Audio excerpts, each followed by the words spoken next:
All right, everybody, welcome to Snap, Tackle, and Talk. And tonight we are breaking down. John likes this better because he said it looks more professional with the microphone in the screen.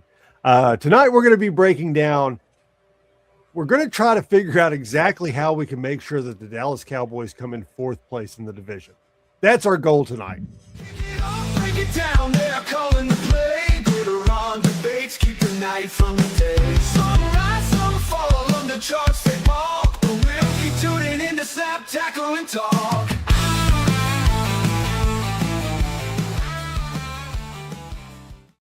That's right. Don't adjust your television sets or your computer or monitor. It is just me and John tonight. Collin is on special assignment, doing something completely unrelated to football, I'm sure. But tonight you got me and John, so that means it'll be an even better show than it normally is. So, no. Hope Collin and them have fun. I think it's a work thing. He's probably like out in California, getting to travel. Such a horrible way to get paid, have to go all over the United States. John,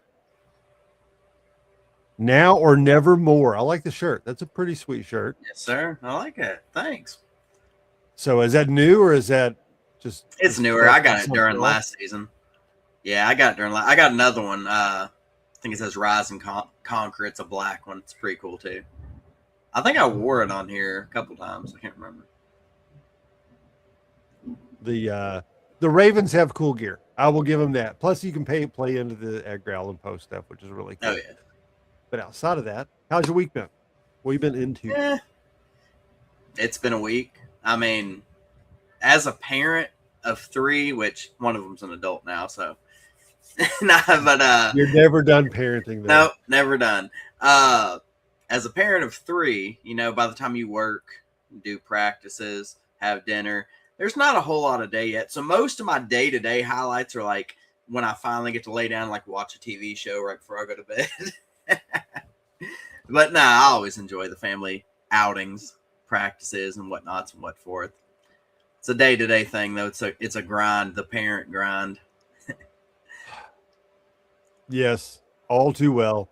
My week's been fantastic. A lot of work, a lot of family life. I tell you what we have been doing. We've been binge watching Only Murders in the Building. Have I mentioned this before? Did I mention it on the show?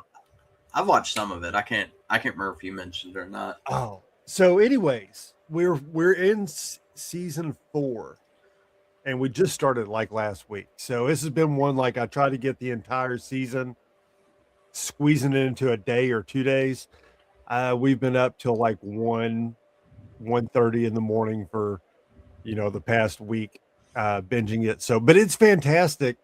And I'm really hooked on that show right now. So that's been a lot of fun. Outside of that, ready to see some Broncos playing. The 14th, Friday, we get the Falcons. It's preseason. They released the schedule today or yesterday. I don't remember which it was, but going to be some football televised as of next week. And I'm so excited. I do want to mention something, John.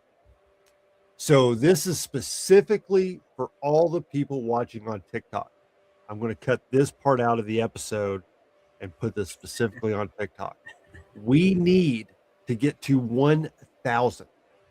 1,000's the special number. When we can get to 1,000, we can live stream the show on TikTok. So, I think that's very important because a large chunk of the audience that interacts with us is there. And John does a great job keeping up with all the comments and everything. So make sure you hit up the TikTok page and follow. We need to get to 1,000. Tell your friends, share it around, help us get there so we can be live there for you guys. And piss you off because that's what we do on TikTok, evidently, is piss everybody off. Yeah, that's the best part. And if you're a dad, just steal your kids' devices and do it on their accounts too. yeah, we do. We're not inappropriate. We're kid friendly, 96% of the time. Yeah, I think 96 is probably a fair number. Yes. Make sure you follow YouTube everywhere else as well. If you're watching on YouTube, you might notice that now you're watching on the Powerbomb Nation network for the live shows and the shorts. So make sure you subscribe to Powerbomb Nation to catch us on YouTube. But Facebook, Snap Tackle and Talk, or just go to snaptackleandtalk.com where you can just get all the things to feed while you stay football hungry. All right, so enough of the shameless plugs. Let's get into this week. So, John, I know we've already talked about the Colts, but we had some news from Indianapolis where it looks like the quarterback job, there is no controversy in Indianapolis because it will be Daniel Jones. However, the second string is what's getting the controversy because Anthony Richardson downgraded to third string in Indy. What the hell had to happen here for this? Because the kid has nothing but talent. I'm glad you asked, Dwight. So apparently, you remember how we talked about it last time when we talked about the South? And you were like, yeah, if he's like the walk off the field guy, then they don't need him and all this stuff. Well, that's practically the mentality I guess he's been carrying around. Because ever since he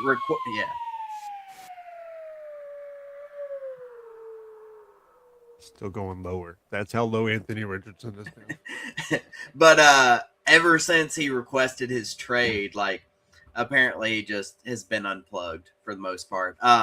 He's very sloppy in practice, fumbles, different things like that, and he's clearly checked out. I don't know if this is necessarily all Anthony Richardson thing. I think some of it's organizational because you're right. He has all the natural talent in the world. He has everything you want in a quarterback, but this hasn't caught up with the physical part, and he hasn't been developed enough. He's capable of success still, but I don't know at this point if anybody is going to put that time and effort into him unless they have to. Right. So where could Anthony Richardson land, do you think, in the NFL? What do you think? Is there a team out there that they could wind up trading him and maybe at least getting something back for? I mean, what would you even get for an Anthony Richardson right now? Nothing. I mean, he's a first round pick. He's fourth overall pick. But for the most part, I don't, aside from the Dolphins, who are so clearly and obviously tanking right now, there's not too many teams that's backup situation is bad enough to warrant it. I don't think. Maybe Minnesota, but you still got JJ, even though Kyler just was awarded the starting job. I think it was today. Yep. There's not many situations for him. And I'm sure the Colts are going to want something after giving up a first round pick for him. That was the fourth overall pick. Yeah, I don't know. It is what it is on that. Yeah, I don't know exactly where he would go.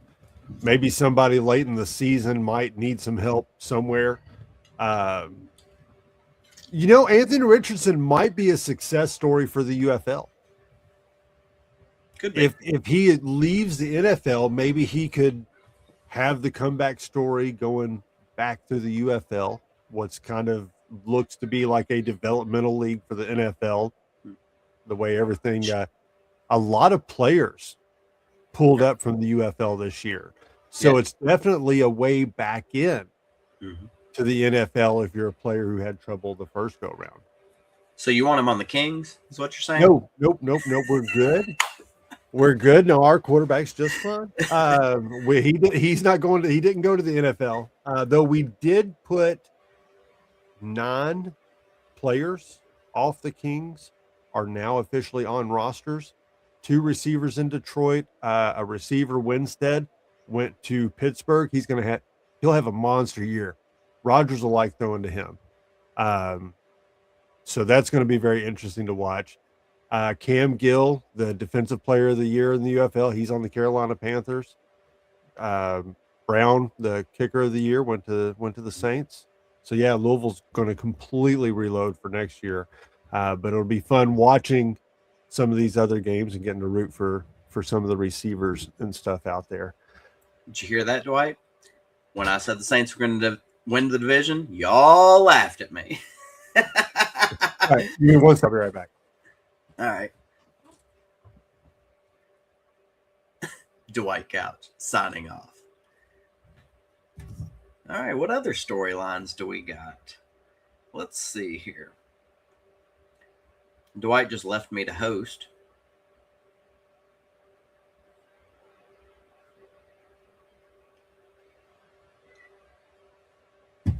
Let's talk about the Hall of Fame game.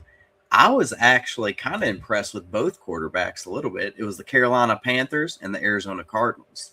Now, the Cardinals actually ended up winning 33-30. So it was a high scoring affair. Let's see here.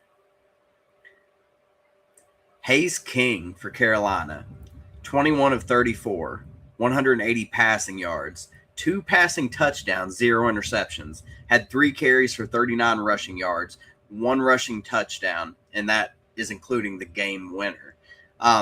Not a bad performance. I mean, I know it's preseason, but if you got some battle there for behind the main QB, he's definitely interesting to look at. We are talking about the Hall of Fame game. I said both quarterbacks actually performed very well for Carolina and Arizona. Arizona, though, their quarterback impressed me the most, Carson Beck. 15 of 19, 188 passing yards, 1 passing touchdown, 0 interceptions, 2 carries for 3 rushing yards. I seen some pretty crazy throws this dude made in that game. Both of them actually made some pretty nice throws. One throw that Carson Beck threw, it was a great throw, but I mean, he led his receiver right into a Mack truck. I mean, he caught the ball downfield. It was beautiful. And as soon as he turned, it was just like he hit a wall. It was vicious. If you get a chance, you should go back and look at it. But it was actually pretty interesting. I think both teams, Carolina and Arizona, have decent depth at QB after watching those performances. Now, it's different against starters, but you definitely got something to work with there, I think. Right. I was surprised. Number one, it was a higher scoring game than I thought it would be. And then number two, I was surprised how high the score was for Arizona and how they were really close outside of that last drive touchdown to winning, which I would have been shocked if Arizona's third strings could beat anybody in the league. Yep. So maybe Arizona will be something to watch out for moving forward. We'll find out. You know, it's hard to say with it being the preseason. I mean, I don't know if the defense has just sucked or the offense has just performed really well or somewhere in the middle. But yeah, I mean, it was a very impressive performance by both QBs. But what do you think about Shedeur? Do you want to talk about that a little? Yes, that's exactly what I was thinking, John, was to talk about Shedeur Sanders and what is going on in Cleveland. Are you kidding me? So I don't know if anybody official, like team-wise, has come out and said anything publicly. But there was a radio reporter for ESPN for the Cleveland or whatever, or Browns. I don't know if it was a team thing, but it was through ESPN. And he's throwing around the idea that Shedeur is going to be traded. Now, I don't understand that. Like, don't get me wrong. If you're looking at Sanders and you're like, listen, I just can tell he's not going to blossom. Or maybe this new guy they just picked up, it's in the house, but he's like really good. You know what I mean? So I don't know, but I know it would make a lot of people mad. Cleveland is so Shedeur Sanders hungry right now. It's not even funny. And plus, you're trading away your future. I mean, unless you're planning on just tanking this year and going for like Arch Manning or, somebody else you may have your eye on, like, what is the plan? This is Deshaun's last season under contract, I guess. So either you're going to decide to pay him again to stay on the team, which I can't even think about that. Like, he has royally screwed you so bad, so bad. I would be like opening the door trying to like push him out already. Like, I just don't see Deshaun being there. Are you saying Gabriel's your guy? Are you saying this new rookie's like a lot better than people gave him credit for? I don't know, but it just seems like Shador should be considered the future of the Browns right now. Why would you trade that away? One would think, but Deshaun's getting the reps with the first team. You know, Shador, well, yeah, but listen, Shador's can you justify? Barely touching it. Oh no, go. No, you're not wrong, but like, how can you justify giving somebody 47 or 42, I can't remember, $1 million this year for nothing, for doing no work? You know what I mean? What if he's still really better? I mean, what if the truth behind the matter is that Deshaun Watson's probably better than Shador? At this point, he probably is. I'm not saying that, but I'm saying it hasn't just been one thing. It's been performance on the field with Watson. It's been performance within the locker room. You know, it's been off-field antics, massage parlors, and different things. And then it's also been the amount of money you paid him to lose and injuries. He's been injured too. Like, it's just everything. It's like the biggest train wreck of a deal that's ever happened in NFL history. So you trade away Myles Garrett. Mm-hmm. You have Shador. Shador could bring something right now. There's a really good shot that he could bring more right this second than he will 6 weeks into the season, because the Browns might look so bad. Maybe it's better to go with ride the train through the wreck that is Deshaun Watson, get some draft capital for Shador, because you're going to get better than what he was drafted at. I mean, you bought a stock low. No matter what happens, you're going to get more out of it than what you have invested. So it's going to be a win. And you're just going to have to, I mean, you're a complete rebuild. You're just riding Deshaun because we're screwed. We might be going after Arch, you know, but we're definitely going over a top 3 pick. We're trying to get a top 3 pick. But that's the thing, though. Like, are they going to get that? Because right now you're looking at somebody who came out of the 5th round.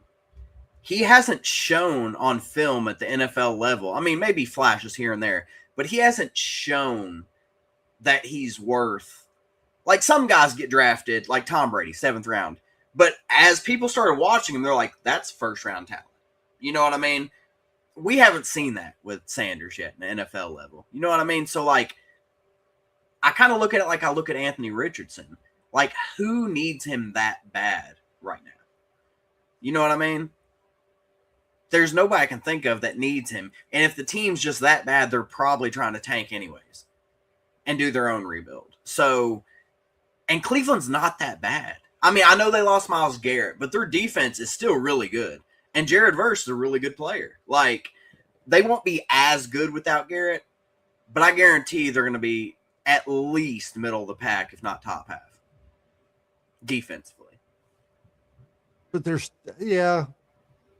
probably going to lose a lot in their own conference, you know? Yeah, I'm sure they will. I don't know. I'm sure Shador would be there somewhere where he could go. Somebody would give up some draft capital where he could probably, I don't know. We'll have to see how maybe an injury happens and he winds up. That's true. But I think you at least got to consider shopping Shador, because it's not like you might not be good for this kid's career. You know, maybe the next 4 years when he's going to be in a good window, you're not going to be able to compete. So maybe that's a bust right off the bat. But I think you could probably get a 3rd round pick for him. He was that good out of college. I mean, when he was on the field, it wasn't horrible. But if you did, it would have to be potential based, which could also blow up in your face. You know, so you don't know. I mean, it's a risk, but before we leave this topic, though, did you hear all the drama around Jerry Jeudy? Like, the video they were showing that spread all over the place. they were asking him, like, which quarterback do you prefer or something like that, and he just held up the number 4, which is Deshaun Watson's number, right? So Jerry Jeudy has just spoken out about this, apparently. And he said they manipulated the film. They, like, cut and edited, you know. So they said before they started talking about that, or maybe after, I can't remember, but right around that time, they said they asked him something about his family. And he was talking about his daughter. They asked how old his daughter was or something. And he was saying 4 years old. And that's how old his daughter actually is. So that's what he says. Oh, interesting. I would think Jerry Jeudy would be more in favor of Shedeur Sanders. Never know. Yeah, I mean, I don't. Anyways, Cleveland's a train wreck. Will probably remain a train wreck for this next season. I'm sure. So, any other big glaring news stories we have glossed over, John? Yeah, Nate Wiggins got carted off the field today for the Ravens. They did finally get back with a little news. Yeah. Definitely not something you want to hear about. He didn't go as far down as Anthony Richardson. Well, that's a plus, yeah. You know. I mean, definitely not something you want to hear about a guy who's supposed to be like your number 1 corner this year. But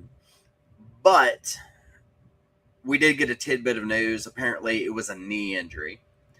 And there was nothing out of place or anything crazy, broken, nothing like that. So probably just banged up. I mean, I guess could be like a sprain or something like that. He'll probably miss some time, but hopefully we'll be back by the start of the season. And if not too far into it, you know.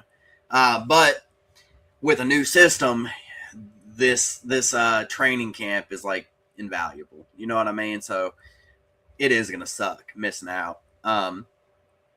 He's going to have to rehab hard and study a lot just to try to keep up with it to be ready for the season to start. But hopefully he can do that. Very good. Well, with that being said, let's jump into the NFC East, John, and break down what is shaping up to be maybe one of the most exciting divisions in football. There is a strong argument for all 4 teams, I think, to win. And let's be honest, there's a strong argument that 3 of these could be in the playoffs. I mean, the division looks that stacked. They're going to beat the hell out of each other, which is the only bright side to it.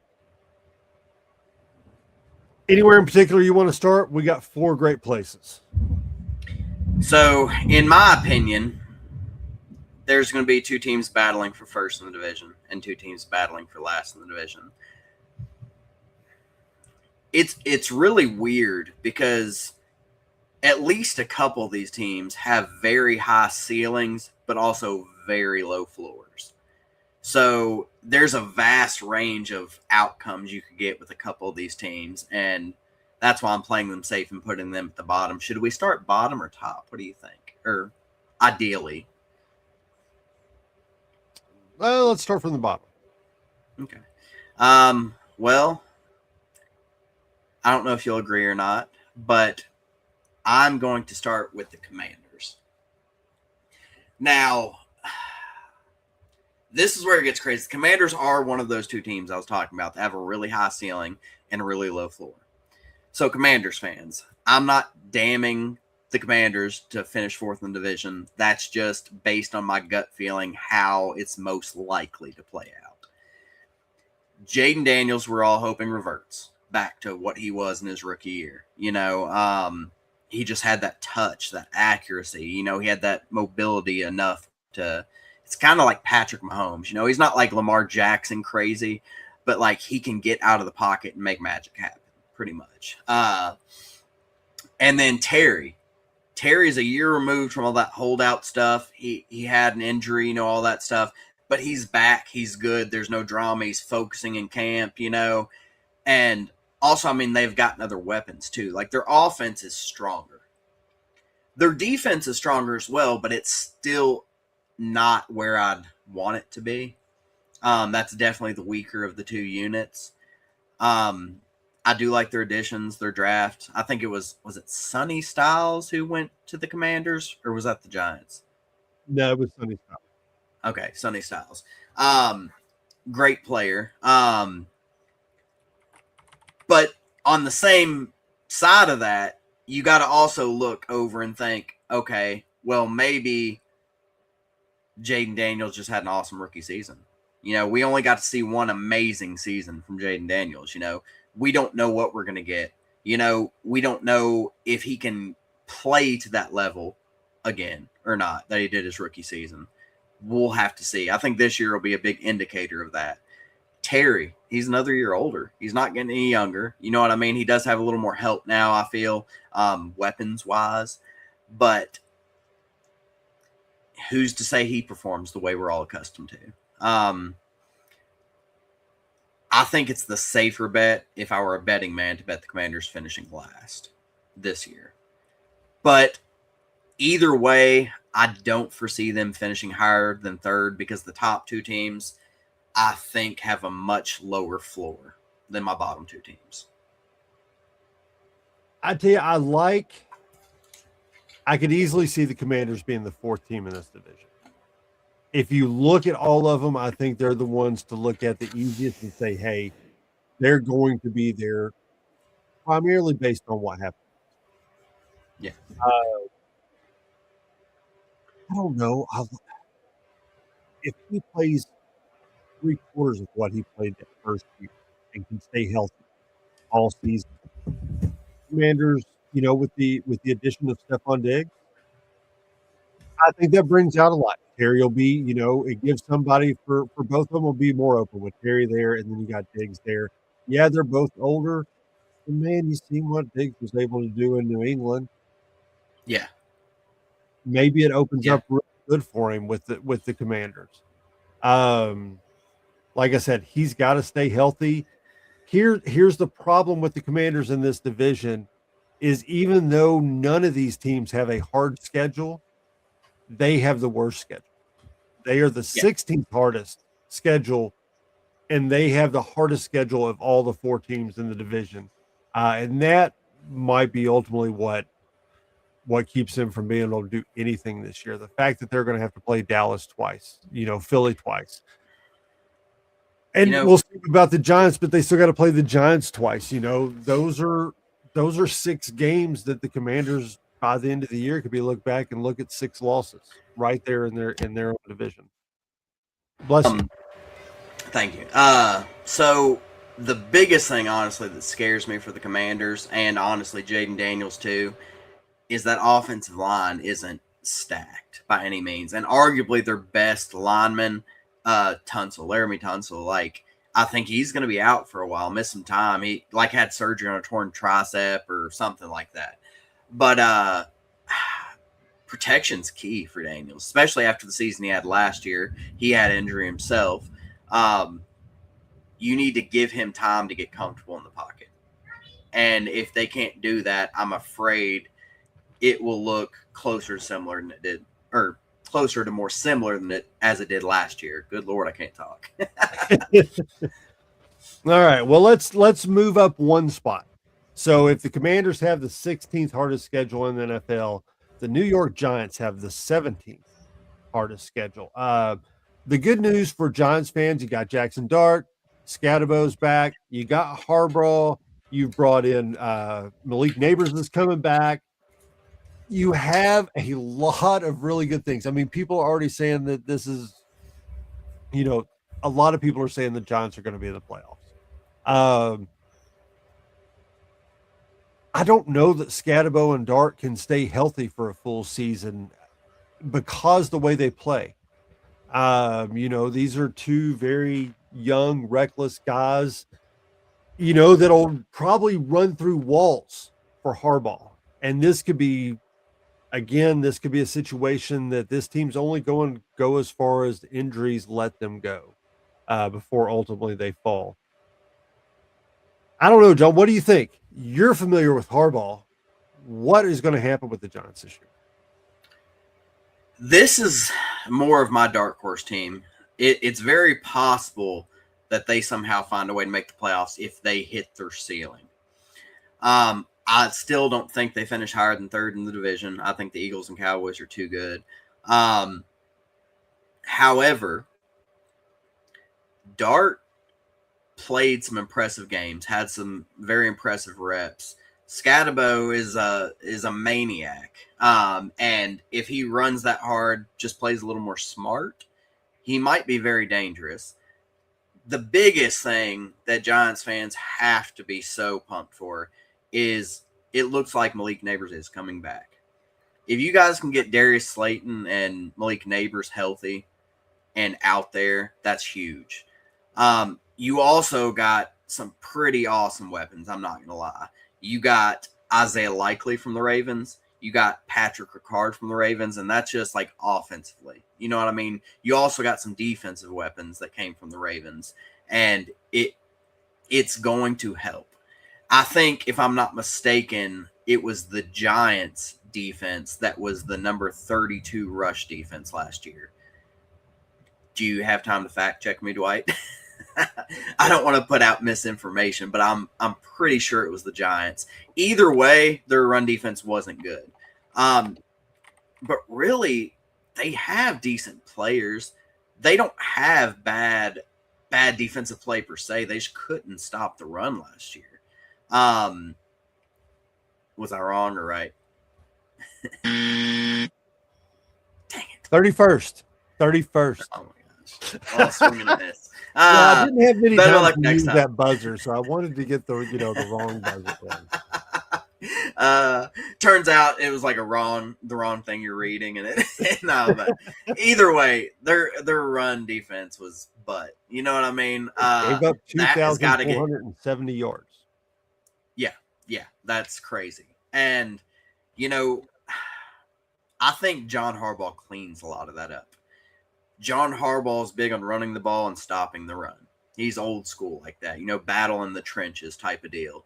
But John Harbaugh is not the only coach that they got who's actually pretty good. They got from the Chiefs, they got Matt Nagy, good offensive mind. I mean, he led the Bears and what was the Bears quarterback time? Mitch Trubisky to the playoffs. And if it wasn't for Double Doink, probably you could have went to the AFC Championship, or I can't remember if it was the AFC. Either going to the AFC Championship or to the Super Bowl, either way. But they had a good team that year. Just a bad kicker. But anyways, yeah, they got him. And they've also, I don't know what his role is necessarily, but they hired Greg Roman, who was the offensive coordinator for the Ravens during Lamar Jackson's first MVP season. He's not going to give you a lot, Greg Roman, that is, in the passing game, which I'm hoping that's Matt Nagy's thing. But Greg Roman is pretty masterfully minded when it comes to the running game. I think they might surprise some people if things come together. They got, like I said before, Patrick Ricard, big 300-some-pound fullback who can play tight. He can catch the ball. He's got touchdowns and everything else for Lamar Jackson. But he just puts people down. They call him Pancake Pat. It hurt me to lose him. I just loved him in that position so much. That sounded terrible. I'll never say that again.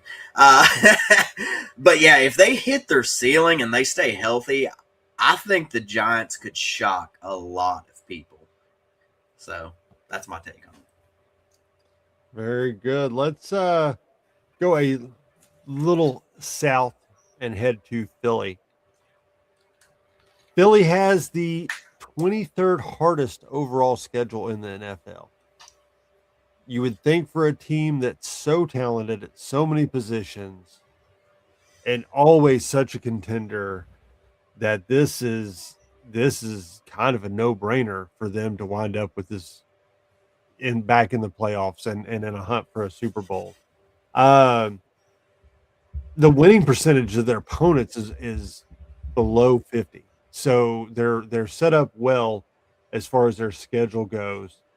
The biggest thing's going to be is what without AJ Brown, what kind of differences is going to make to the team. Now they have loaded up on receivers outside of that.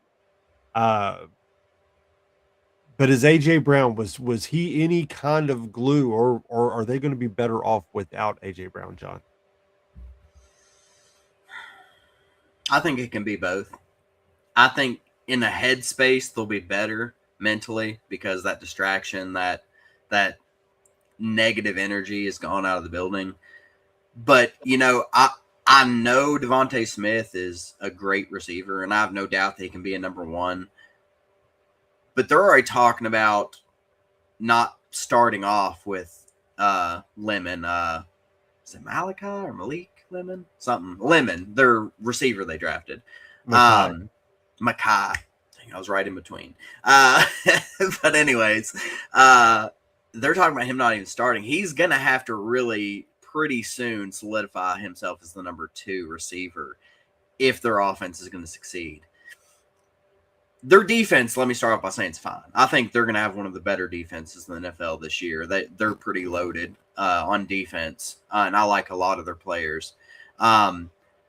Offensively, though, it does concern me, this new system they're going to. It's a more under center for Jalen Hurts type of system, and I don't know if Jalen Hurts is polished enough to take off running with it. Now, I'm not saying he can't work on it, get better, and eventually get to it, but starting off, this is the same type of offense the Ravens are going to be running, the new offense.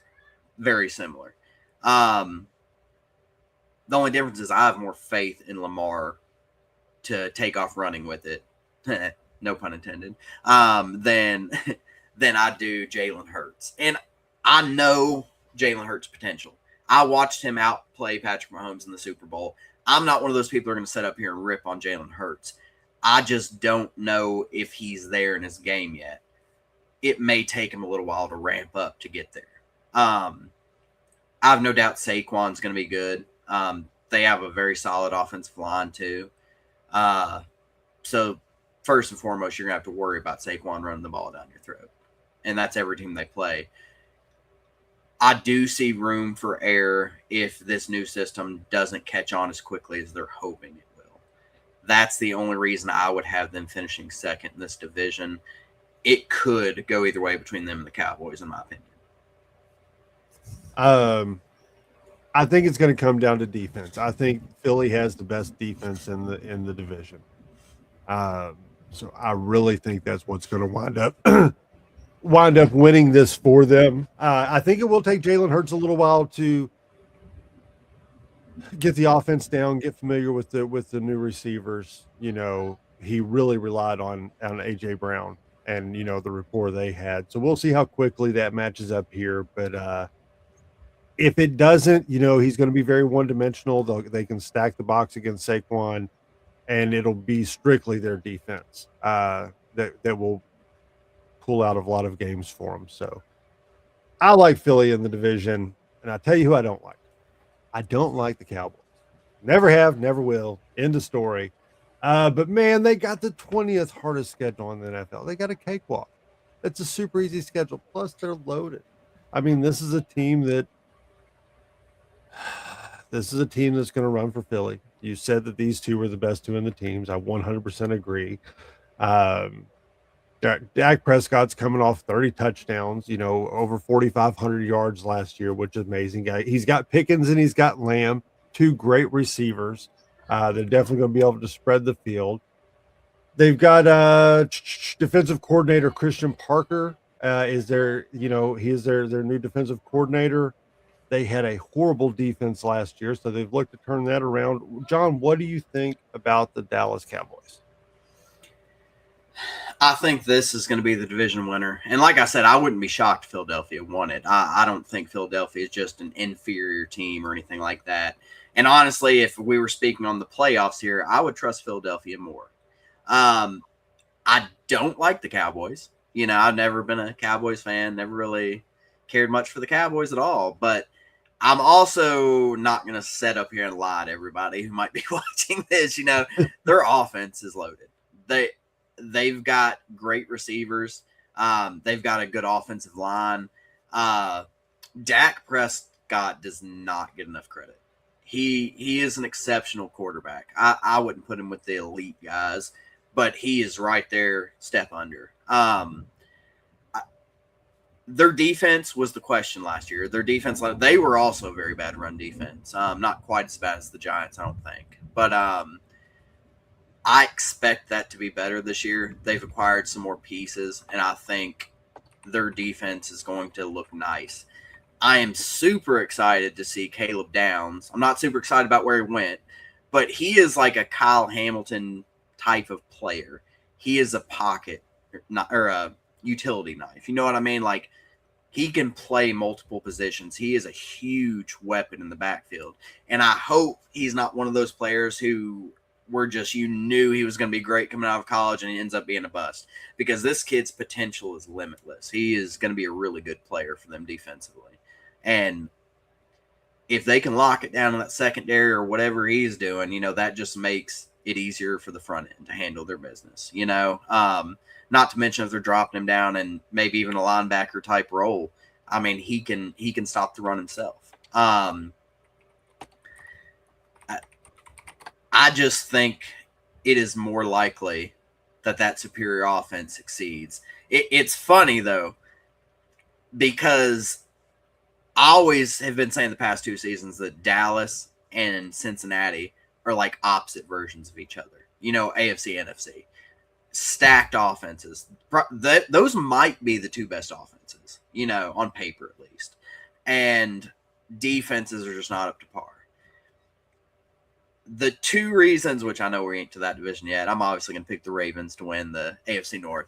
But the reason that I'm putting the Ravens above the Bengals and not the Eagles above the Cowboys is 2 reasons. I do, even though Cincinnati got Dexter Lawrence, I do like the Cowboys defense just a little better. And also, I trust Lamar Jackson to handle that new offense better than I do Jalen Hurts. Those are the only differences. But both of those teams can win their divisions. You know what I mean? So, for me personally, I'm going with my gut, and I'm going to say the Cowboys pull it out this year. Very good. We will have to see how it shakes out. I think, Dallas, even though they improved on defense, they were 29th last year, so they were slightly better. I still think their run defense is still going to be a weak spot this year. And going up against, Philly twice a year, it's going to be hard for them to beat Philly, especially that I think they're playing later on in the season, both games. I know they start out with Washington and the Giants in their first 2 games before they go to Baltimore.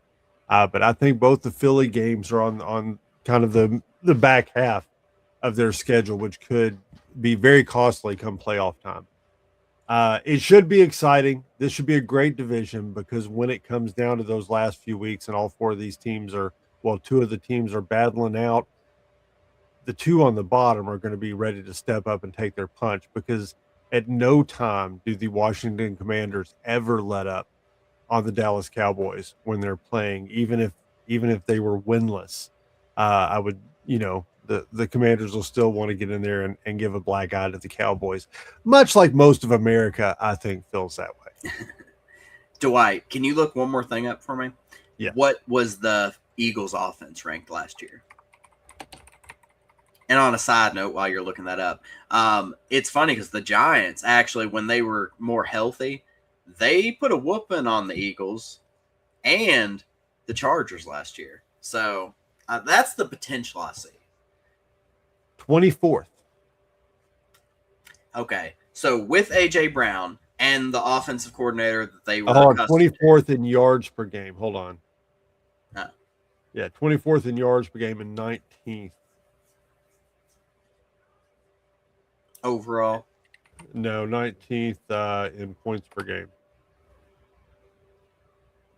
So, I mean, these aren't top half of the league rankings. You know what I mean? So, that's not what you primarily think about with the Eagles. Super Bowl winning team, Saquon Barkley, Devontae Smith, that offensive line, Lane Johnson, you know what I mean? So, it was like that with their coordinator that they had been used to. So now they've got no A.J. Brown and a new system to learn. It's tough for me to envision them hitting the ground running offensively. That's all I'm saying.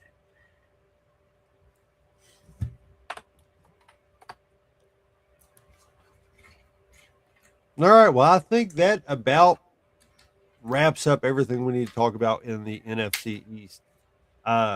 John, where do you want to go next week?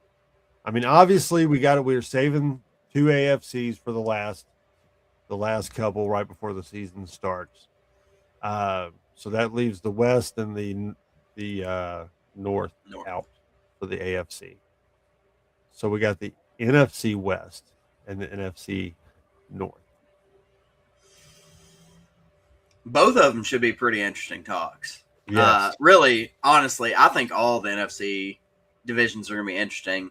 Even the was it the South that has the Saints and the Panthers and all that?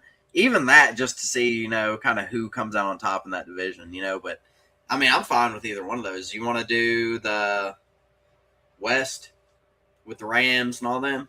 Yeah, let's do the West.